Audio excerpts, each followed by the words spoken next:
드디어 터질 사건이 터지고 있습니다. 러시아군이 명령을 어기고 대규모 반란 소동과 항명 사태가 발생하면서 쿠데타 조짐이 감지되고 있습니다.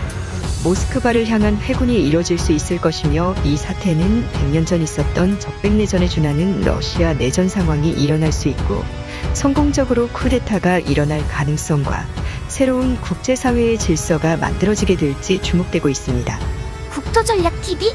영국 데일리 메일에서는 지난 1일 기사를 통해 "푸틴이 쿠데타로 무너지면 누가 푸틴을 대신할 수 있을까?" 라는 제목의 분석 기사를 실었습니다.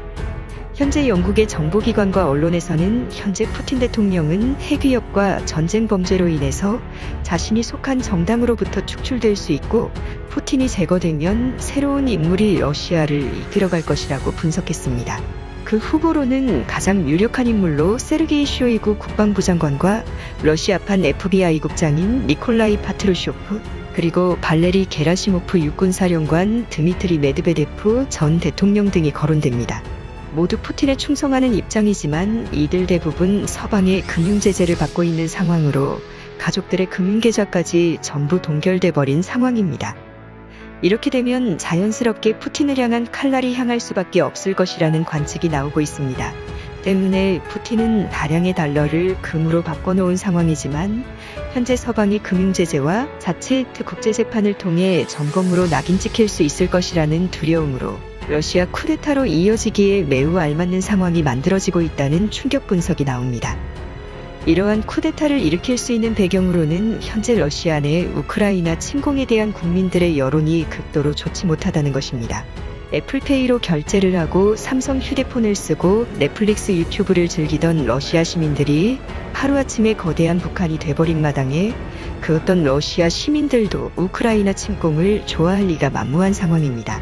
때문에 현재 러시아 쿠데타가 물밑에서 어느 정도 이뤄지고 있다는 분석은 큰 충격을 주고 있습니다.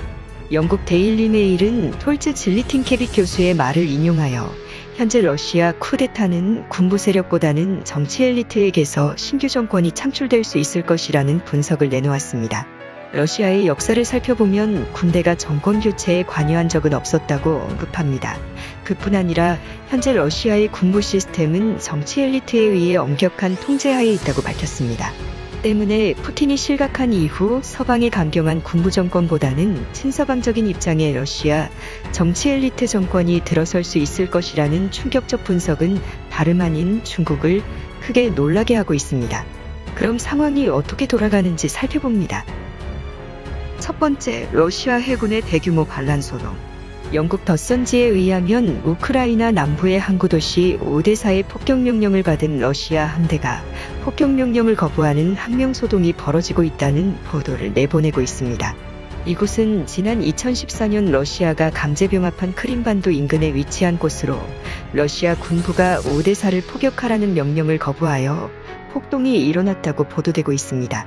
러시아의 반푸틴 인사 일리아 포노마르프에 따르면 크림에 배치된 러시아 810여 단 군함 내에서 실제 폭동이 발생했다고 그의 SNS 계정을 통해 밝혔습니다. 뿐만 아니라 영국 더선지에서는 러시아 군대가 우크라이나의 형제들과 싸우고 싶지 않기 때문에 직위를 떠나고 있다고 밝히고 있으며, 연료가 가득 찬 러시아 T-72B 탱크를 우크라이나 경내에 두고 떠나는 사태까지 빚어지고 있고, 러시아군의 사기가 완전 바닥에 떨어진 상황이라고 전하고 있습니다. 그뿐 아니라 뉴욕타임즈는 미국 방부 관계자의 말을 인용하여 현재 러시아군 상당수가 우크라이나 경내에 진입하기 전에 일부러 연료통의 기름을 비워 행군을 멈춘다거나 집단으로 투항을 하거나 우크라이나 병사들과 같은 언어로 서로 얘기를 주고받는다던가의 사태가 빚어지고 있으며, 민간인이 있다는 이유로 포격 명령에 항명을 하는 사태까지 벌어지고 있는 상황이라고 전하고 있습니다. 자칫 우크라이나로 향하던 러시아군이 푸틴을 축출하기 위한 쿠데타 세력으로 바뀌게 될 수 있을 것이라는 충격적인 분석이 나옵니다. 두 번째, 제2의 적백내전. 1918년, 1922년 정확히 100년 전에 비슷한 일이 있었습니다.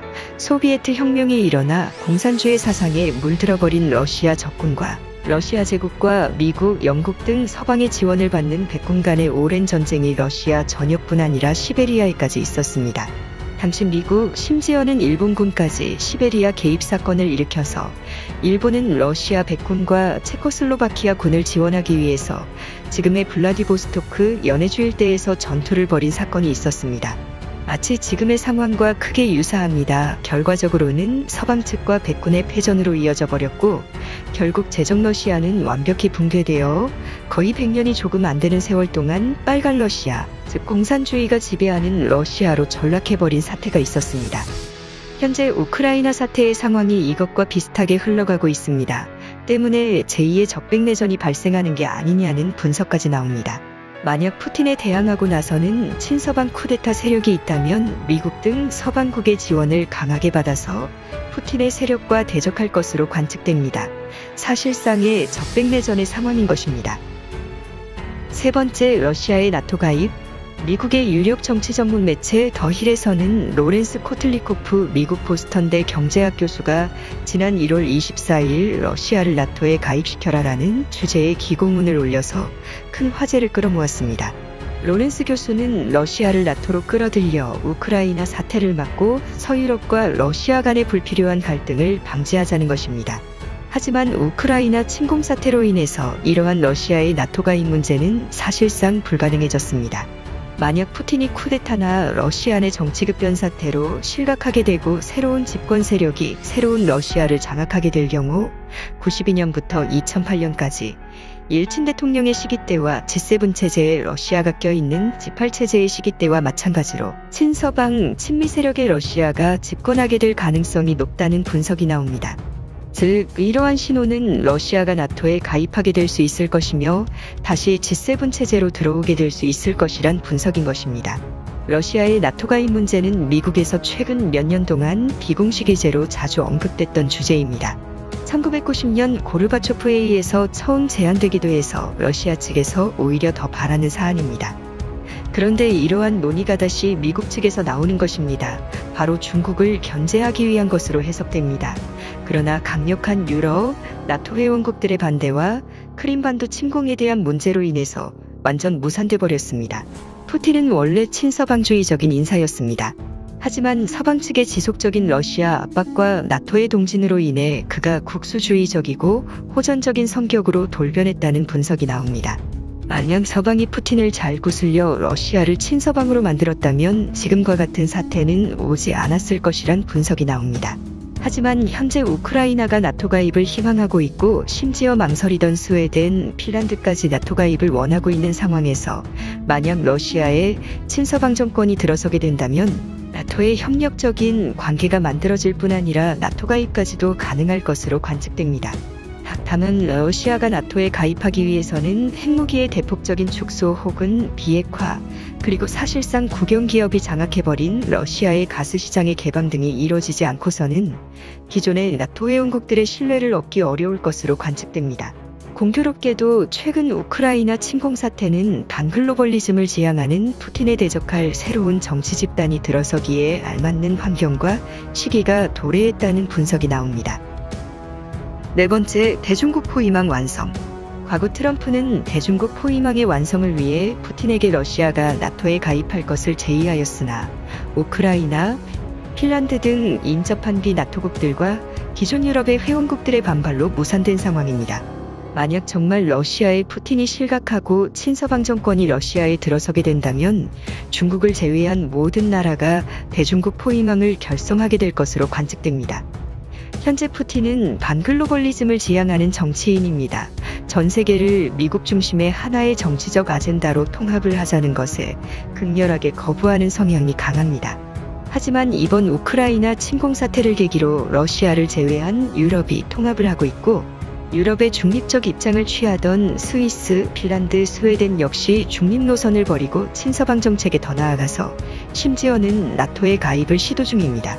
여기에 동아시아 국가 뉴질랜드, 호주까지 러시아를 규탄하는 입장으로 바뀌면서 전 세계가 러시아와 중국을 제외하고 연합을 하고 있는 상황입니다. 만약 러시아에서 우크라이나 사태를 계기로 쿠데타 혹은 정치 세력의 변화로 인해 친서방 집단이 집권을 하게 된다면 단 한 나라, 중국을 향한 포위망이 형성될 수밖에 없는 상황이 만들어지고 있습니다.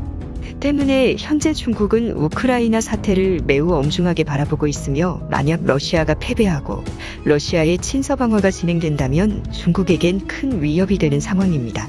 이 때문에 중국이 이러한 국면을 피하고자 대만을 침공하거나 북한 강제병합 시도 등의 작업이 진행될 수 있을 것이라는 분석이 나옵니다. 북한은 핵폭탄을 보유하고 있어 쉽지 않고 대한민국과 일본은 미국과 상호방위 조약에 체결돼 있는 상태여서 중국이 쉽게 건들릴 수 없는 상황입니다. 하지만 대만은 1979년 미국 대만 간 상호방위 조약이 일방적으로 파기된 상황으로 대만을 보호할 만한 협정 자체가 없는 상황입니다.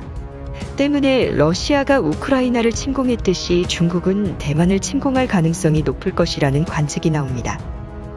다섯 번째, 새로운 세계 정세 질서의 개막. 중국은 조만간 미국의 GDP를 뛰어넘을 것으로 관측되고 있습니다. 국민들의 1인당 소득 역시 한국의 90년대 수준 1만 불 시대가 개막되면서 중산층들이 많이 생겨나는 상황입니다. 뿐만 아니라 과학기술 분야 역시 미국을 뛰어넘을 수 있을 것이라는 관측이 나오면서 미국의 적은 러시아가 아니라 중국을 견제해야 하는 상황입니다. 하지만 최근 푸틴의 뜬금없는 우크라이나 침공 사태로 인해서 잠시 국제정세의 시야가 분산된 상황이지만 결국에는 다시 인도태평양 즉 중국의 포커스가 다시 맞추어질 것으로 관측됩니다. 특히 이번 우크라이나 사태를 계기로 러시아가 쿠데타나 정치적 급변 사태로 친서방 국가, 글로벌리즘을 지향하는 국가로 바뀌게 된다면 대중국 포위망에 러시아가 참여하게 되어 세계는 이전에는 볼 수 없었던 국제질서의 국면으로 접어들 것으로 관측됩니다.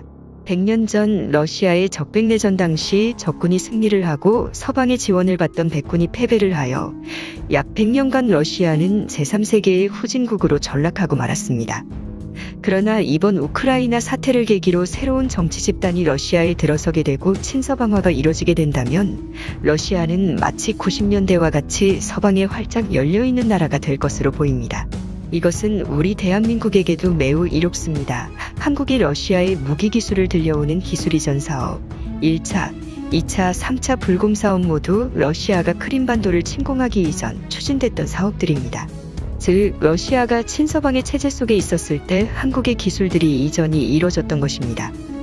현재 한러와의 관계의 밑바탕에는 러시아가 친서방 국가였을 때 한러 간의 신뢰관계가 더욱 높게 쌓일 수 있었습니다. 우크라이나 사태를 계기로 세계적인 질서가 크게 흔들리는 가운데 한국의 지정학적 입지는 더욱 가치가 높아질 수 있을 것으로 관측됩니다. 바이든 미국 대통령은 지난 1일 미국 의회의 연설에서 영국, 한국, 호주, 뉴질랜드, 스위스를 특별히 언급하며 자유세계 국가들이 우크라이나를 지원하고 있으며 자유진영의 동맹체는 더욱 탄탄하게 강해질 것이라는 연설을 하여 크게 박수를 받았습니다. 이것은 새로운 냉전체제의 시작을 알리는 것이기도 하지만 러시아의 새로운 변화를 통해 인도태평양 지역의 안보환경 변화에 결정적 역할을 해낼 것으로 관측됩니다. 국토전략TV 오늘은 이것으로 마칩니다. 시청해주셔서 감사합니다.